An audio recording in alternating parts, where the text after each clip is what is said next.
एक गुरुजी कल आपने एक प्रश्न के जवाब में बताया था कि आपने अपनी एक विद्यार्थी को संगीत के दार्शनिक पक्ष के ऊपर पीएचडी कराई है। हाँ हाँ।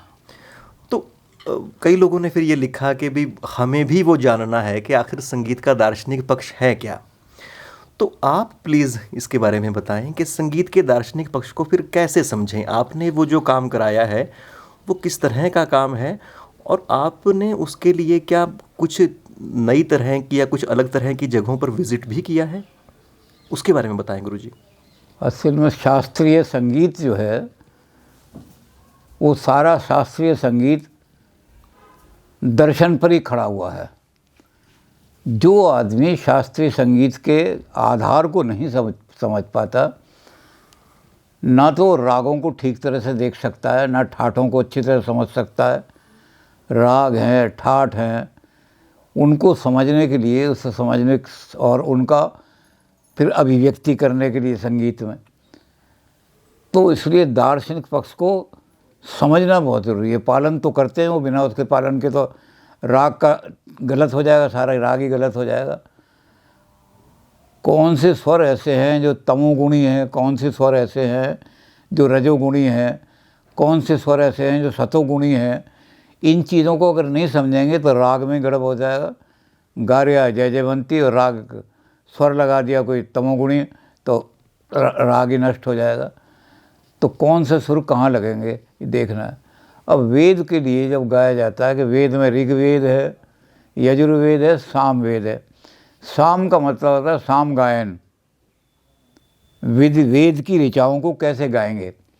तो इसमें साम इसका नाम लिखा है कि सा से लेकर के माँ तक के ही स्वर लगेंगे, आगे नहीं लगेगा। सा रे गा मा लग गए, सारे गा मा। अब सा पा धा नी, ये वेद मंत्रों का जब संगीत गाया जाएगा तो ये तीन पा धा नी नहीं लगेंगे स्वर, सिर्फ सा से लेकर के माँ तक के स्वर लगेंगे, तो साम गायन कहला जाएगा। वेद मंत्र साम गायन में ही गाए जाते हैं, यानी यही स्वर लगेंगे। तो हमने जो काम कराया है वो ये कराया है कि सारी सृष्टि का आधार नाद है। सबसे पहले हमने ही नहीं बल्कि दुनिया का हमने लिखा है कि दुनिया के जितने भी दर्शन हैं, ग्रीक दर्शन है, उसमें भी पहली चीज़ जो दुनिया के भगवान के मुंह से निकली वो थी logos, the wise world. World शब्द, शब्द जो है प्रथम है। सबसे पहले दुनिया में शब्द क्रिएट हुआ। हमारे यहाँ इसको कहा गया कि सबसे पहले जो है नाद की सृष्टि हुई। उस नाद को हमने जब बांधा, हमने नाद का सारा एक्सप्लेन किया कि नाद क्या है, नाद का क्या स्वरूप है।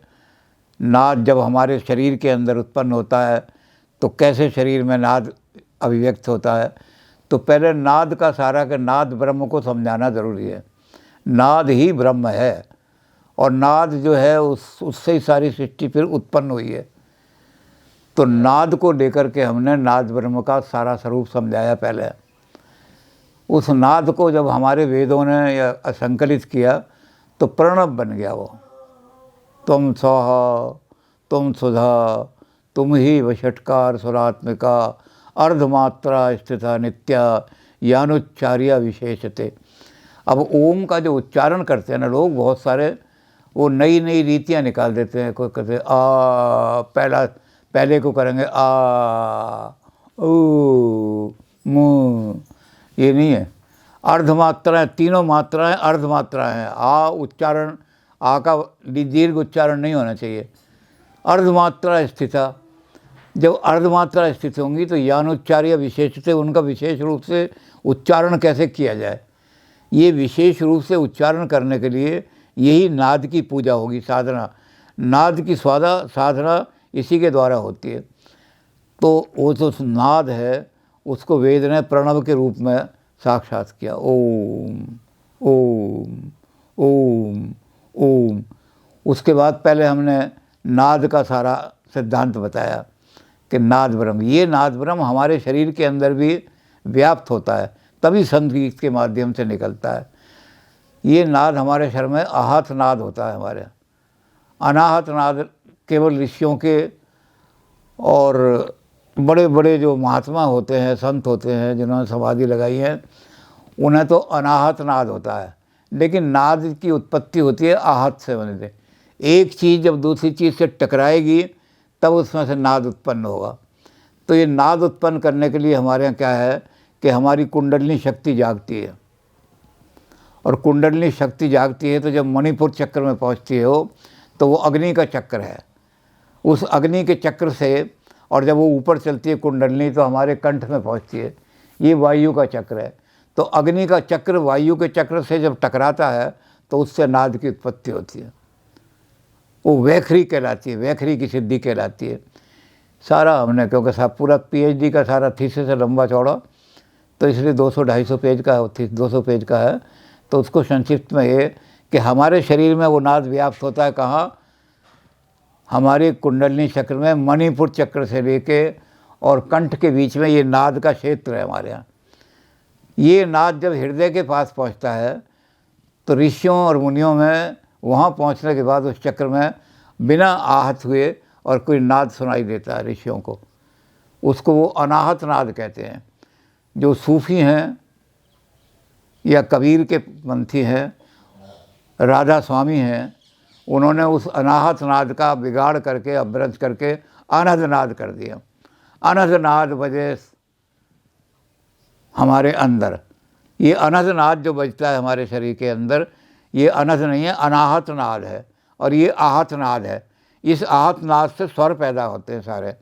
वो स्वर जो हैं पश्चंती हमारे नीचे रहती हैं, कुंडलिनी के साथ पश्चंती रहती।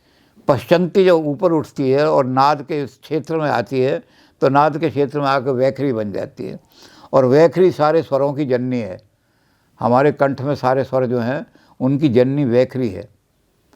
ये उसी नाद को लेकर के, उस नाद को लेकर के ये सारी जब उसको बांधेंगी, वैखरी के अंदर बांधेंगी, तो पहले उससे जो है सारे हमारे एक शरीर के अंदर कंपन था, ऐसे जैसे कोई कांप रहा हो शरीर, तो वो सारे स्वर जो हैं वो कांपते हुए सुनाई देंगे हमें। उन कांपते कंपन के स्वरों में क्या होगा कि उन स्वरों में उसको हम जब कंपन जो होता है स्वरों का या नाद का जो कंपन होता है उसको हम कहेंगे ये श्रुतियाँ हैं। 22 श्रुतियाँ ऐसी हैं।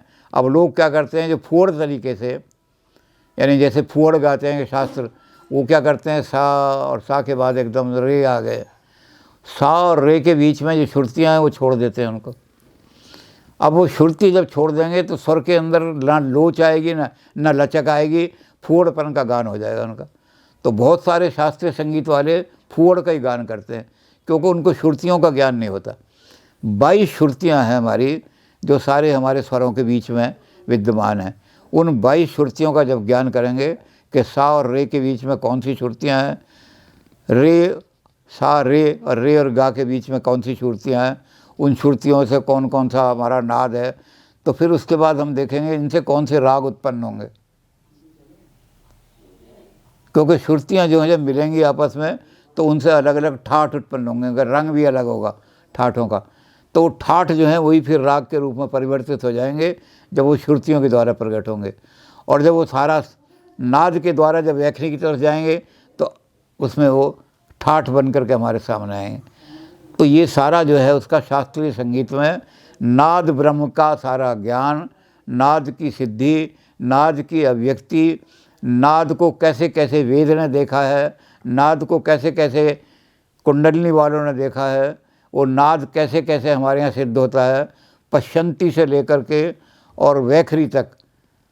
तो जो सिद्धांत, जो जिन्होंने संगीत को, शास्त्रीय संगीत की थ्योरी पढ़ी है, वो सारी इस चीज़ को जानते हैं थोड़ा बहुत। उसी को नाद ब्रह्म के साथ जोड़ दो तो फिलॉसफी बन जाती है सारी की सारी। तो ये बड़ा लंबा मामला है, नाद ब्रह्म को ही समझना बड़ा मुश्किल है। नाद ब्रह्म को आप समझेंगे तब जा कर के आप शास्त्रीय संगीत को समझ पाएंगे, और नहीं तो फोड़ पने से तो कोई गादे शास्त्रीय संगीत गा के चले जाते हैं लोग।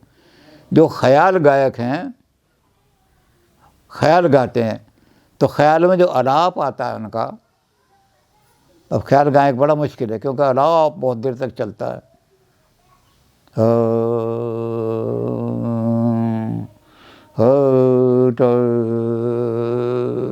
ये आधा आधा घंटे तक अलाप चलता है। ये अलाप क्यों चलता है कि वो जो 22 श्रुतियाँ हैं उन श्रुतियों में जाकर के हम नाद को घुमाते हैं, और जब घुमाते हैं तो आधा आधा घंटे तक हटा जाने दे, छोड़ दे मेरी बैया, ये जो अलाप लेंगे इसका हटा जाने दे छो, और अंत में एक ही आधा घंटे के बाद कह देंगे मेरी बैया। अब ये बैया में जाके जाए तो श्रुतियाँ चली जाएंगी नीचे और हमारी वैखरी ऊपर आ जाएगी। तो ये सारा जो है नाद ब्रह्म को समझना, श्रुतियों को समझना, श्रुतियों से ठाठ कैसे पैदा होते हैं वो ठाठों को समझना, और उस ठाठ में से राग कैसे निकलते हैं, ये सारा संगीत का दर्शन है। इस संगीत दर्शन को आप बड़े डिटेल में समझना चाहें तो वही किताब ले सकते हैं आप, और नहीं तो संगीत की फ़िलॉसफी के बारे में, फ़िलॉसफी कलकत्ता से एक बहुत अच्छी किताब सब छपी है, उसका नाम ही फ़िलॉसफिकल बेस ऑफ संगीत है। उसमें सारा संगीत की फ़िलॉसफी सारी यही आ जाती है जो नाद ब्रह्म की फ़िलॉसफी है। अब उस नाद ब्रह्म में एक चीज़ ये है कि जो भारतीय संगीत में ही है, पाश्चात्य संगीत में नहीं है। पाश्चात्य संगीत में सारे स्वर तो लग जाते हैं ये, लेकिन ताल जो है यानी टेम्पोरल, टाइम के अंदर उसको बांधना, टाइम के अंदर जब बांधेंगे हम उसको तो ताल आनी चाहिए। ताल का कहीं भी वहाँ बीट तो होते हैं, वो बीट जब गाना गाते हैं बीट हो जाते हैं, लेकिन उस बीट में कोई तय ताल नहीं, निश्चित ताल नहीं है। हमारे यहाँ निश्चित ताल इसलिए है कि हम जब दर्शन के द्वारा इसको लाते हैं, तो हम दर्शन के द्वारा जब लाएंगे तो हम उसको टेम्पोरल, टाइम के इसमें बांधेंगे। मात्राएं कितनी लगनी चाहिए यहाँ पर, ता धिन धिन, ये जो सारी मात्राएं हैं कि यहाँ हैवी लगेगी या छोटी लगेगी, ये हम जब भी समझेंगे, हम ठाठों को समझ जाएं और श्रुतियों को समझ जाएं तो फिर उसके हिसाब से हम ताल को, तो ताल को समझने के लिए भी हमें नाद को समझना पड़ता है। उस नाद से सारे वाद्य बनते हैं जितने भी हैं, क्योंकि नाद की उत्पत्ति कैसे करनी है, कहाँ वो धा के रूप में आएगा, कहाँ ता के रूप में आएगा, कहाँ ना के रूप में आएगा, ता दिन दिन ना।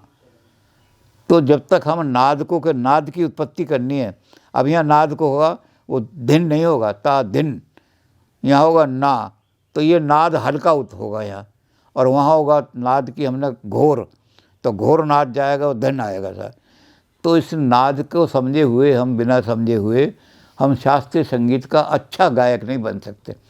जो अच्छे गायक हैं, चाहे उन्होंने फिलॉसफी ना पढ़ी हो, लेकिन वो उन्होंने अभ्यास से सारा नाद और श्रुतियों का ज्ञान कर लिया, तो ऐसे ऐसे होते हैं कि बहुत सारे लोग उनको कह देते हैं ये गलेबाज है। वो गलाबाजी जो है वो श्रुतियों से जब निकल के जाएगी तब गले में लोच आएगी, 22 श्रुतियों से निकल के जाएगी, 7 स्वरों में नहीं जाएगी। उन 7 स्वरों के बीच में जो 22 श्रुतियाँ हैं उन श्रुतियों से निकल के जाएगी, तो संगीत बड़ा ऊंचा संगीत बन जाएगा। वो ऐसा संगीत बन जाएगा आपको आनंद देने वाला सारा। तो इसलिए दार्शनिक पक्ष में नाद ब्रह्म को, श्रुतियों को, और वो श्रुतियों का जो आहत है यानी हमारी जो अग्नि चक्र है उससे लेकर के और वायु चक्र के बीच में सारा नाद का क्षेत्र है, उस नाद के क्षेत्र से ही वैखरी विकसित होती है और वैखरी से ही सारे स्वर बनते हैं सारे के सारे। तो ये हमने उसके सारे नाद ब्रह्म को लेकर के सारी थीसिस कराई है। जी गुरुजी, बहुत ही महत्वपूर्ण जानकारी ये तो रही। हमें तो कभी ख्याल भी नहीं आता कि भाई संगीत और दर्शन आपस में इतने जुड़े हैं। हालांकि हम ये तो मानते हैं कि भाई भक्ति संगीत होता है, उससे हमारा जो चेतना है ऊपर उठने में मदद मिलती है, पर संगीत पूरा का पूरा एक दार्शनिक आधार पर खड़ा है। ये तो अपने आप में बहुत खूबसूरत एक बात है।